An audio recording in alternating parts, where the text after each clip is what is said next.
This question is pretty simple. As you know, there are quite a few Democrats now that are calling for the impeachment of President Trump. This includes both elected officials and talking heads. Kevin, I wanted to ask you very plainly, why? Why do they want to impeach him? Well, I think you have, as you rightly point out in the outset of this segment, Liz, you have Lawrence Tribe, a well-respected constitutional scholar, the professor who taught Ted Cruz and John Roberts, saying quite plainly that the moment that this president assumed the presidency, he was in violation of the Constitution. The Constitution specifically forbids foreign governments, foreign investors from directly providing resources, monetary or otherwise, to elected officials, and that includes the President of the United States. This president has refused to release his tax returns. His lawyers just this past week have said that the Russian government and Russian officials have paid him money in support for his hotels, his golf courses, other things like that.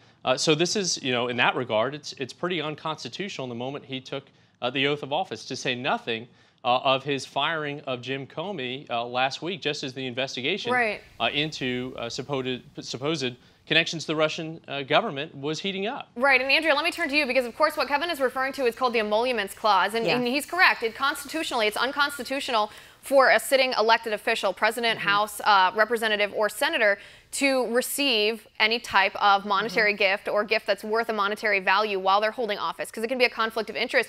But at the same time, we also allow the opportunity for any American citizen, any naturalized American citizen, to be president. And Trump divested, in a sense. He didn't sell off his things, but he created that distance between himself because he's rich, because he owned property, because foreign individuals have used his property or facilities before. Does that make him just inherently disqualified from being the president? Well, of course not. And, and let me refresh everybody's memory in terms of the emoluments clause itself. It says no person holding office in the U.S., and that actually goes beyond just the president or the vice president. It actually goes to the Secretary of State. This is also typical hypocritical crap from the Democrats, Liz, because they didn't seem to care that we had an acting Secretary of State who used her position to go around and line the pockets of the Clinton Foundation, as well as her husband's pockets with speaking fees in connection with Russia, by the way. Or how about President Barack Obama, who accepted royalties from books that were purchased by Canadian government employees? This is just a smokescreen. This is what it's like. You know what it is? It's like they're hogging down on a buffet of crazy. I mean, why doesn't Lawrence Tribe just say, you know what, we need an independent chef and an independent waiter to look into this ice cream gate crap? I mean, what else can they throw into this situation? Right, Kevin, let me ask you this. Let me read you something from Lawrence Tribe's article, because it seems to me that they did perhaps tip over the crazy scale that Andrea is talking about.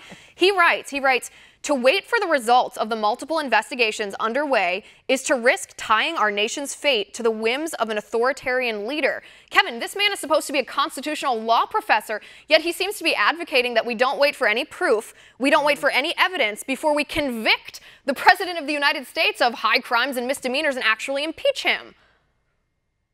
Well, impeachment is the trial portion that starts in the House of Representatives, and then they're recommended to go to the Senate if there's proven grounds there. Lawrence Tribe literally wrote the book on constitutional law in the 1970s that's used in every law school classroom. So I've got to give him some credence in terms of what he's talking about in his familiarity with the Constitution in these issues. Again, day one, he's taking money from foreign governments. We know that for a fact. His lawyers confirmed that yesterday. But again, the more troubling thing coming out of last week's firing of Jim Comey is the fact that he readily admitted on TV that that was the reason why he fired the director of the FBI. It is constitutionally his ability to fire that FBI director. But come on. Like, literally, as this investigation is ramping up, as subpoenas are being handed out to Michael Flynn's associates. Right, Kevin, I know all the Democratic talking points. So. I do. I know all the Democratic talking points, but I think if we want to stick with facts here, if we want to stick with facts and not just with feelings here, I have to ask you very directly, what proof? What proof do we have? What evidence have any of these multiple investigations given us? Not just circumstantial, not just optics that you don't prefer, not just hypocrisy from the left in claiming that firing Jim Comey was a terrible thing for Trump to do, but they would have supported it if it were Hillary Clinton that fired her. What proof do you actually have that Trump colluded with Russia or did anything wrong?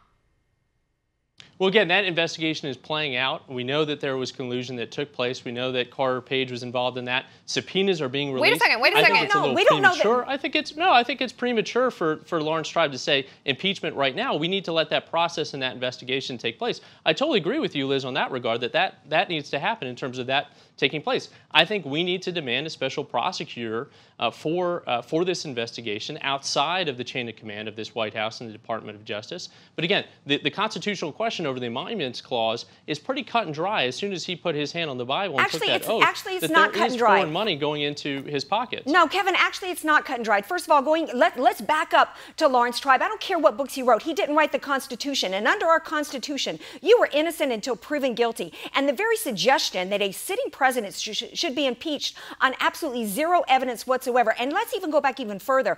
Tell me exactly what the probable cause was to even launch an investigation. Why we had a Democrat president supposedly seeking surveillance of an opposition party candidate and his people. And if we're going to talk about subpoenas, that's not true. If we're going to talk about the Department of Justice have said if we're going to talk about subpoenas, suddenly a subpoena is evidence of guilt, then let's even go back further and talk about Hillary Clinton and all the subpoenas that were leveled against her in which she turned right around and destroyed government evidence. The Democrat Party seems to only care about the Constitution. I mean, how hypocritical to say we've got to preserve the Constitution by trampling it. And as for James Comey, Trump did not go on national TV and say, oops, I lied. I fired him to stop an investigation into the Russian collusion. But my question for you is specifically, what probable cause, I'll let you answer, please. What probable cause was there to make it okay to launch an investigation for Trump and Russian collusion? And Kevin, you have the last word here. Go right ahead. The mountains of evidence are there. I mean, where there's a massive smoke, there's likely fire. And again, these aren't one-off, investigations. The subpoenas were handed down last week. Comey wanted more money for this investigation. No. I got to correct you there. The spokeswoman for the Department of Justice said that no requests for money or extra resources were made to the Department of Justice from Jim Comey. That was a report. That was an error. And it wasn't my question. Well, I mean, that's not what I read in terms of what Comey has said since that firing, that was heating up. He was checking in daily now because it was that phase of the investigation with those investigators. Again, there's a lot of cloud of suspicion on both sides in terms of what's going on. We need that independent investigator to get cloud to and the suspicion, bottom of this situation. And suspicion and talking points are not evidence. And unless you know something that Senator Feinstein doesn't know, unless you know something that Senator Manchin doesn't know, unless you know something that James Clapper doesn't know, I don't think that there's any proof. And I think it's really inappropriate and unconstitutional for the left to be calling for impeachment when these investigations aren't even finished yet. Andrea, Kevin, thanks for being here today. Thanks for having me. All right.